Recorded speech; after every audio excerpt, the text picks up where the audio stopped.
Shalom peuple de Dieu, bienvenue dans notre émission dénommée Une minute avec le docteur. Une émission dans laquelle les jeunes ont l'opportunité de poser des questions au docteur sur les réalités de la vie chrétienne en tant que jeunes.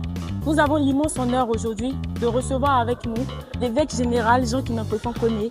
Qu'est-ce qui vous a poussé à encourager l'insertion des jeunes dans le système de l'Église? Alors, merci bien de me donner le micro. Je voudrais déjà saluer votre chaîne et votre plateau. La jeunesse joue un rôle important dans l'avenir de l'Église, vu que la jeunesse est l'avenir de l'Église. Alors, tous ceux qui veulent investir dans le futur doivent investir dans le présent aujourd'hui, investir dans le présent dans la jeunesse. Parce qu'une société, une église, un peuple qui investit dans sa jeunesse, c'est sûr que le futur sera meilleur. Voilà la raison pour laquelle j'ai décidé d'investir dans la jeunesse et d'insérer la jeunesse dans notre communauté afin que la jeunesse se prépare pour diriger l'église demain. Shalom papa et soyez honoré. Shalom. Voilà, en tant que jeune, quels conseils pouvez-vous nous donner afin de réussir à équilibrer la vie spirituelle, les études et le travail? Alors déjà, le conseil que je peux donner, c'est de demander à tout jeune chrétien de s'organiser et de planifier. Parce que l'organisation est très importante. Il ne faut pas passer tout le temps à prier seulement. Il ne faut pas passer tout le temps non plus à étudier ou à travailler. Il faut juste faire un planning. Un planning, d'abord un planning de sa journée, un planning de sa semaine, et puis pouvoir honorer son planning. Donc si au cours de la journée, on a peut-être 1 heure à 30 minutes de prière, on met la 1 heure et 30 minutes on prie, 1 heure bien étudiée. Si on a 1 heure où on doit étudier pour les écoliers ou les étudiants, on a 1 heure, on étudie. Et puis bon, pour ceux qui travaillent, on a un temps bien précis, on va au travail, quand on revient, il faut bien planifier. Parce que tout échoue et tout réussit par la planification. Shalom papa, moi c'est M. Nao Akreosé et j'aimerais célébrer Dieu pour votre vie. Merci. Et ma question est la suivante. Comment déterminer ou comment savoir à quoi je suis appelé? Pour un jeune, déjà, la Bible dit on reconnaît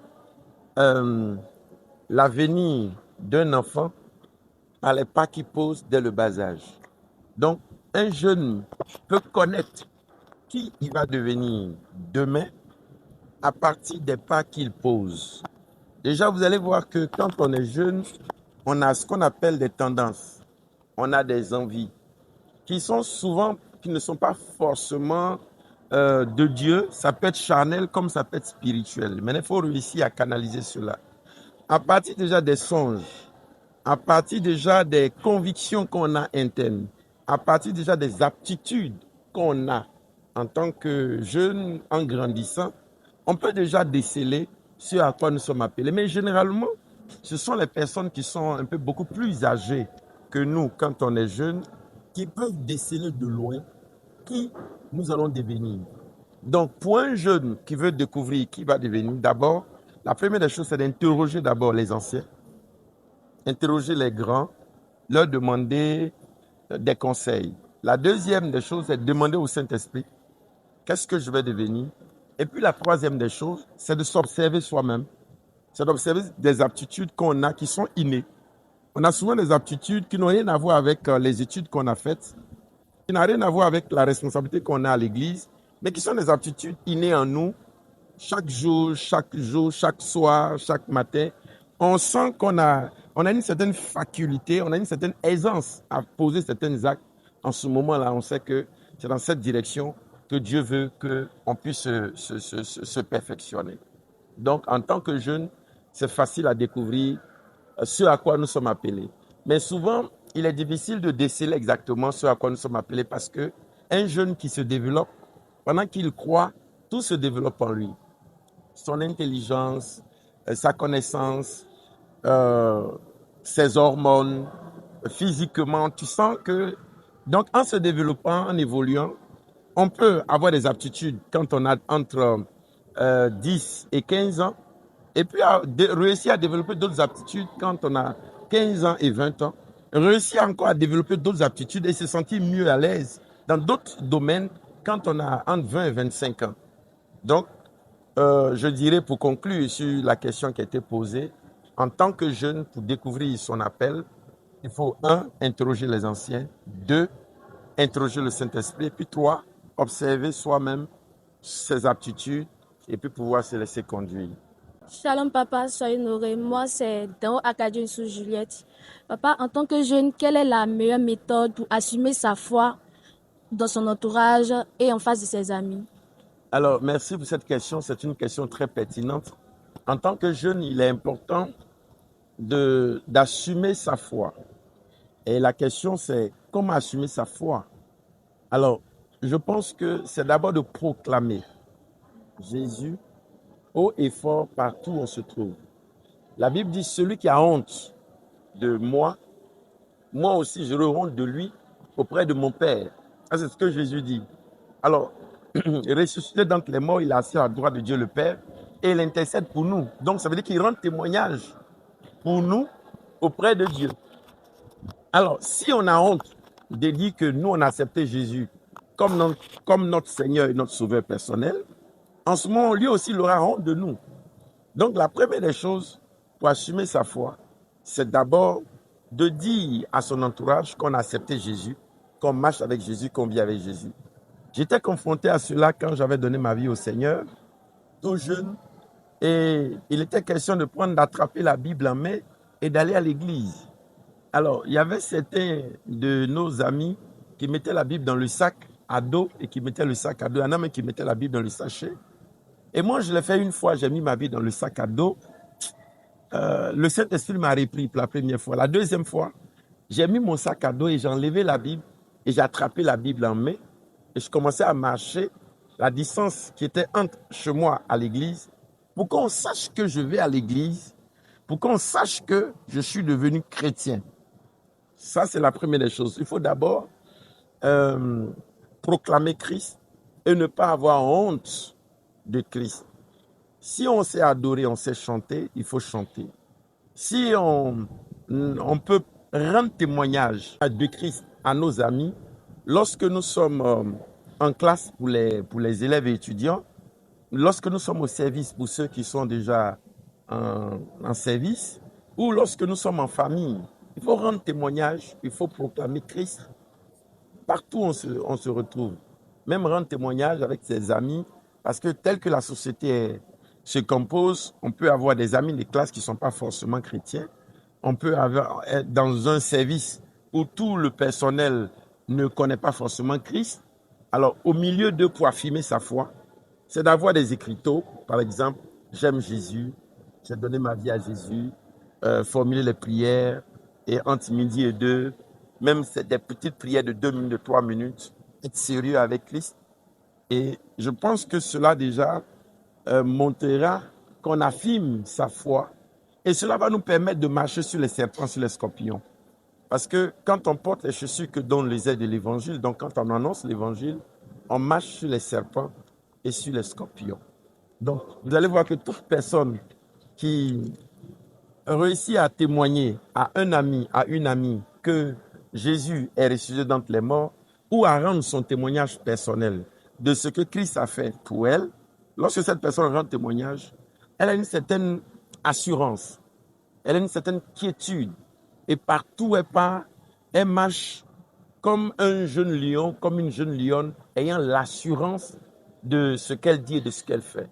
C'est pourquoi en tant que jeune, il est impératif de témoigner, de dire ce que Christ a fait pour nous, et même ce qu'il n'a pas fait pour nous, ce qu'il a fait dans la vie de nos frères et sœurs, de le témoigner. En le témoignant, la gloire de Dieu commence à rayonner sur nous, et ainsi, nous réussirons à assurer notre domination dans le milieu, surtout dans ce monde qui n'est pas assez facile à vivre, dans ce monde difficile en ce moment. Je suis Ngbo Charlemagne Régis et j'aimerais savoir quel est le rôle des jeunes dans l'église, sachant que la majorité de ceux qui y sont ont plus de 25 ans. Oui, le rôle dans l'Église. D'abord, la question dans notre communauté ou bien dans l'Église en Oui, dans général. notre communauté, la MIGCA. Dans notre communauté, la MIGCA, oui, je vais répondre dans notre communauté, la MIGCA, mais je vais aller dans l'Église en général. Dans notre communauté, la MIGCA, déjà, il est important que la jeunesse s'implique dans le fonctionnement et dans le déroulé du culte. Vous pouvez le constater, ceux qui sont à la caméra, c'est la jeunesse. Ceux qui sont à l'infographie, c'est la jeunesse. Ceux qui sont à la musique, c'est la jeunesse. Ceux qui sont dans presque tous les services, c'est la jeunesse. Alors, la jeunesse aujourd'hui a beaucoup plus d'énergie, a beaucoup plus de potentiel à exploiter. Et la jeunesse, j'allais dire, est très intellectuelle. Par la grâce de Dieu, notre communauté, la MIGCA, on a une jeunesse intellectuelle. Et cette jeunesse intellectuelle, vous voyez, des jeunes de 18 ans sont en année de licence. Des jeunes de 21 ans, pour certains, sont en Master 1 ou en Master 2. Des jeunes de 25 ans, pour certains, ont déjà le Master, d'autres sont déjà dans l'administration, d'autres sont déjà insérés déjà dans certains secteurs d'activité. Donc, je veux dire que la jeunesse, aujourd'hui, pour nous, au sein de notre communauté, la MIGCA, la jeunesse est la pépite d'or dont nous devons prendre soin, dont nous devons investir, dont nous devons encadrer. Et je crois que si la jeunesse que vous constituez, si vous restez solide et ferme, je vous donne 1 an, 2 ans, 3 ans, c'est vous qui allez diriger non seulement la communauté, mais aussi diriger dans le pays, parce que l'avenir est entre vos mains. Merci beaucoup, papa, pour les différentes réponses aux interrogations qu'ont posées nos jeunes. Vous pouvez nous délivrer quelques petits mots pour une petite conclusion pour les jeunes qui nous regardent. Alors, mon mot de fin va aller à l'endroit d'encourager la jeunesse, et bien sûr la jeunesse chrétienne, en particulier les jeunes de la MIGCA et en général les jeunes chrétiens du monde entier. Il est important de servir Dieu et c'est dans votre jeunesse que vous pouvez donner le meilleur de vous-même. Pendant que vous avez 10, 15, 20, 25 ans, pendant que vous avez cet âge et que vous vous engagez entièrement à servir le Seigneur, lorsque Dieu fera grâce que vous aurez 50 ans ou 60 ans, vous aurez accompli beaucoup de choses pour le Seigneur. Mais si vous commencez à servir Dieu à 45 ans, 50 ans, vous n'aurez pas suffisamment de temps pour accomplir de grandes choses pour Dieu. Et encore, vous n'aurez pas la force qu'il faut. Pendant que vous avez la force intellectuelle, vous avez l'énergie, vous avez la force physique, je pense que c'est maintenant que vous devez servir le Seigneur.